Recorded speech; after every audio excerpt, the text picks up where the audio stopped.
Hey, Michelle, Dennis Feidner with CFO On the Go. Hey, thanks for your inquiry, and I'm going to try and cover most of your questions. I probably won't get all of them because we do try to keep these videos relatively short, but I think you'll see we can do most of what you want. So let me just open up a job here real quick. So this is, I'm going to start at the top of the form actually with estimating.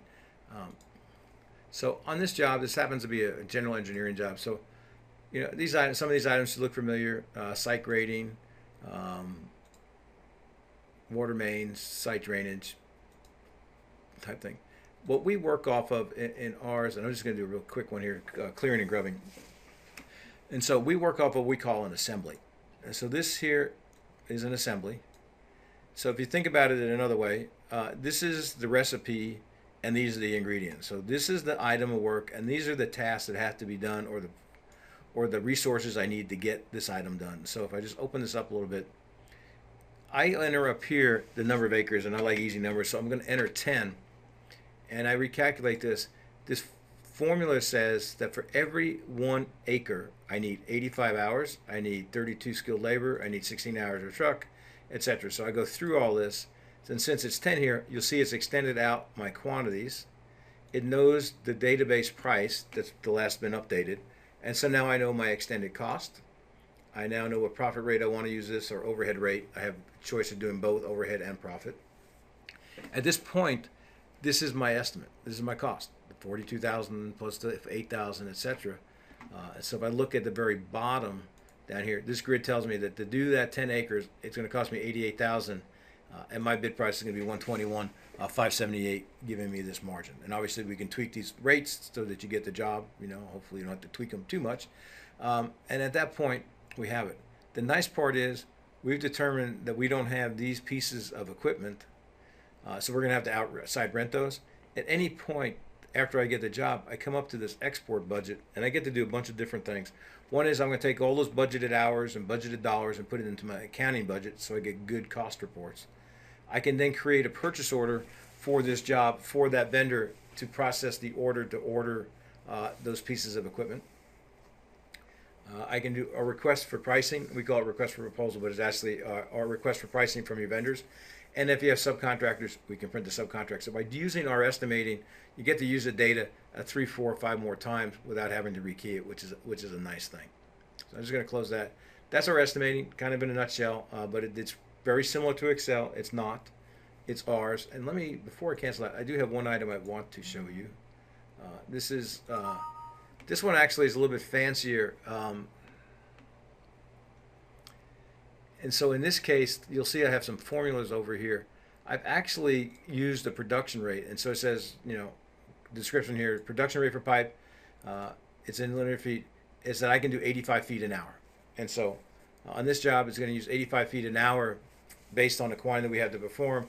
Will tell me how many hours I need. You know, this is an easy job. I can change this production rate to 100 feet per hour, but I don't have it hard coded into my assembly. I have this variable that I can use to calculate those hours, which a lot of our clients really like. So, kind of estimating in a nutshell. And then if we jump, let me just close some of these up here. As we jump into the project management piece, you'll see daily field reports, RFIs, transmittals, submittals, all part of our the document control package. But daily field reports are exactly what they sound like. If I open one up real quick, this is the date, this is the job for the day, these are the people that worked on the job, this is the task that they did, this is the type of pay, whether it's regular overtime or premium, and then as you do certified payroll rates, you'll pick the pay rate that that person worked in that day, so we know what rate to pay him, and then the number of hours that they actually worked. I can also track my subcontractors that were out there, and more importantly for your business would be to report the equipment that they used, again, what item of work they worked on, and then how much it worked, so we can get that cost to the job as well. So that's the daily field report. Let me close that up real quick. And then we, like I said, we do RFIs, transmittals. The forms are totally customizable. Full change order management. I'll show you the highlights here. Let me just pull one up that I already have filled out. You'll see that there's 6 levels of status. So obviously they all start out as open. As soon as they get signed by everybody, they become approved, and then it could go to reviewed, disputed, rejected. There's a couple other things, but typically most of them are going to wind up approved at some point, and they sit open, obviously, for some period of time before you get those signatures. Last thing I'll show you here, and it's really important, is you'll see a paperclip in the top right.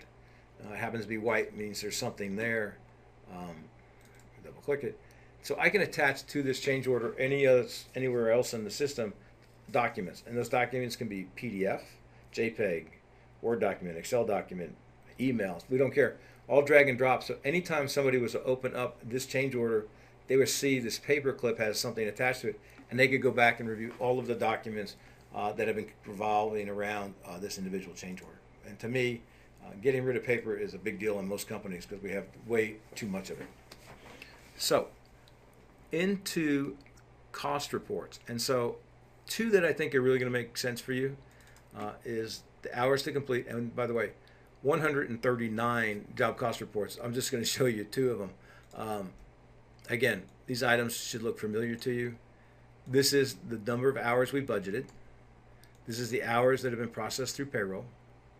This is just the math. This is what percentage of the budget we've used. But at the end of the week, end of the month, it's up to you. I just have somebody tell me that, hey, this item is 60% complete, this item is 30% complete, and this item is 28% complete, okay? Once I do that, recalculate here, I can now see how many hours I need to finish it and how many hours I'm going to either be under or over my budget based on the quantities that I've already performed for the labor that I've used. Again, great tool for the project manager to have their fingers on.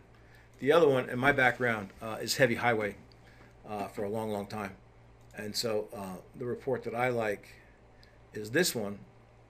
And this is, same thing, by cost code, my budget, which includes all of my costs, payroll, burden, etc. How many units I have to do. So that 24 acres, 150 cubic yards of removal, 480 cubic yards of, tear down, whatever it is. These are easily measurable quantities. This is the cost that's come through the accounting so far. And then I just need to know how many units I've completed. And then I wind up having something like line 1 here, which is not a good item, but I budgeted 86 and I spent 138. And I'm going to be $1,200 over budget. So great reports for the estimators to look at when jobs are done. Great for project managers as the job is progressing. And so those are just two great cost reports. Again, I try and squeeze these in, but Michelle, if you need more, let's just set up a time next week and we'll just sit down and get online and I'll show you exactly what it can do and answer a lot more of your questions. But on payroll, certifieds, whatever you need. And so if I just go into this as an example and I go to state forms and I just go here and I'm going to have to scroll down a little bit, get to the O's, Oklahoma. So it has a Department of Labor report, a new hire report, the OES 3, and then these two withholdings. And so these reports are just part of the standard system for contractors in Oklahoma. And so, those all can be printed out. And so, and let me check something here real quick. So I'm just going to talk about a couple of things. Vendor, if you do use subs, we call it the 3 strikes. If you're creating a purchase order or a subcontract, it will warn you that your insurance is expired. When you enter it in an accounting and AP, it will warn you a second time. And when you go to select them for a check selection, it will warn you that they don't have insurance again. Or you can code it in here to do a hard stop, which is what we suggest, that it just won't even issue the check until they get their insurance up and valid and up to date. Equipment, full equipment management.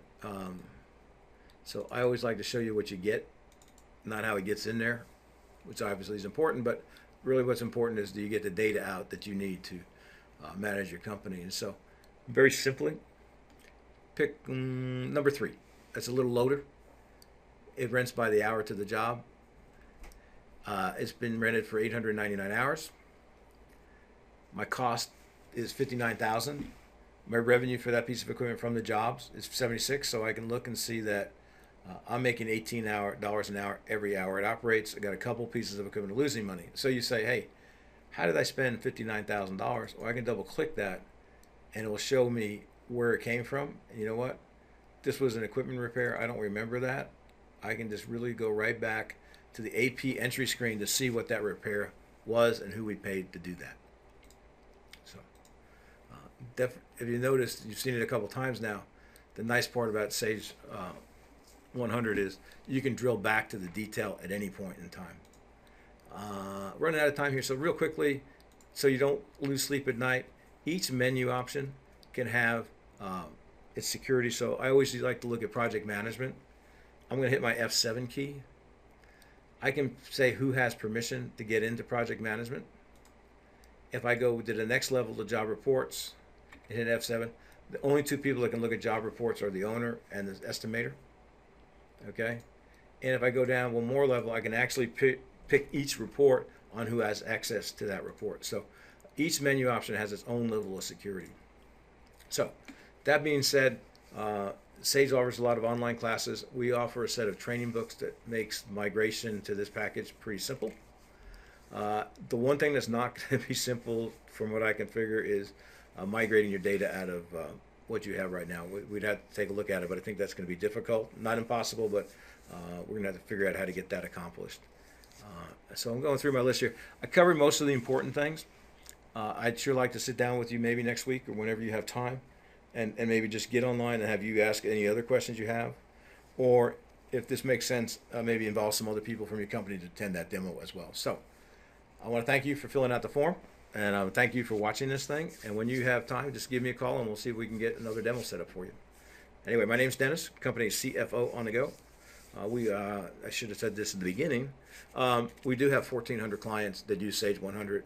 I have 7 certified consultants that each have over 15 years of experience with the product, and on top of that, many more years in the construction industry. So we do know the industry, we do know the product, and that's why I think we're really successful and our clients like us. Thanks.